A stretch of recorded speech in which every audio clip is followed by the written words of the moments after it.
महाभारत के युद्ध के पश्चात का दृश्य अत्यंत हृदय विदारक है। हंसता खेलता योग युद्ध की बलि चढ़ गया। 18 दिन के युद्ध ने द्रौपदी की उम्र को 80 वर्ष जैसा कर दिया था, शारीरिक रूप से भी और मानसिक रूप से भी। शहर में चारों तरफ विधवाओं का बाहुल्य था।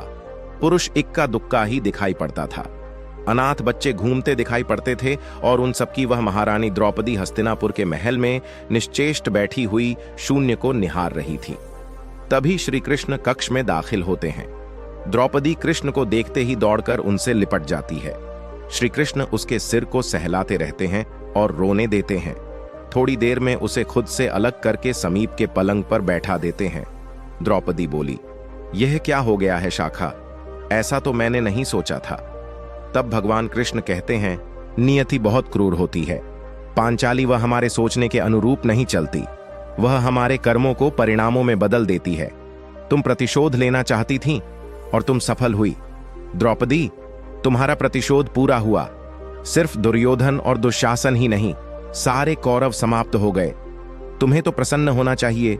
द्रौपदी बोली, सखा, तुम मेरे घावों को सहलाने आए हो या उन पर नमक छिड़कने के लिए? श्री कृष्ण ने कहा, नहीं द्रौपदी, मैं तुम्हें वास्तविकता से अवगत कराने के लिए आया हूं। हमारे कर्मों के परिणाम को हम दूर तक नहीं देख पाते हैं और जब वे समक्ष होते हैं तो हमारे हाथ में कुछ नहीं रहता।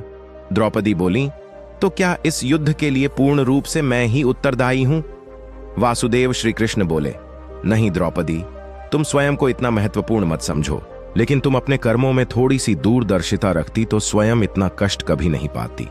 द्रौपदी ने कहा, तो मैं क्या कर सकती थी? सखा श्री कृष्ण बोले, तुम बहुत कुछ कर सकती थी। जब तुम्हारा स्वयंवर हुआ तब तुम कर्ण को अपमानित नहीं करती और उसे प्रतियोगिता में भाग लेने का एक अवसर देती, तो शायद परिणाम कुछ और होता।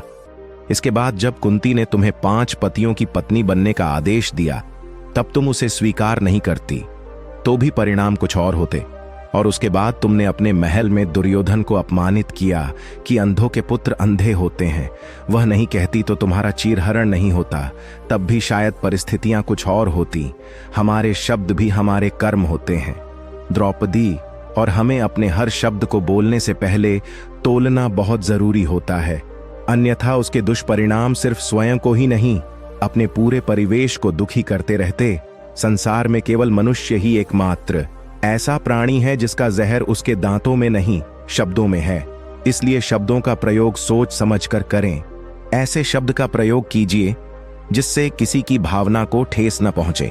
इस संबंध में कबीरदास जी ने भी लिखा है, ऐसी वाणी बोलिए मन का आपा खोए औरन को शीतल करे। आप अहूं शीतल होए। दोस्तों, मैं उम्मीद करता हूं कि यह प्रसंग आपको जरूर पसंद आया होगा। हमारे वीडियो को लाइक और चैनल को सब्सक्राइब कर कमेंट में जय श्री कृष्ण लिखें। धन्यवाद।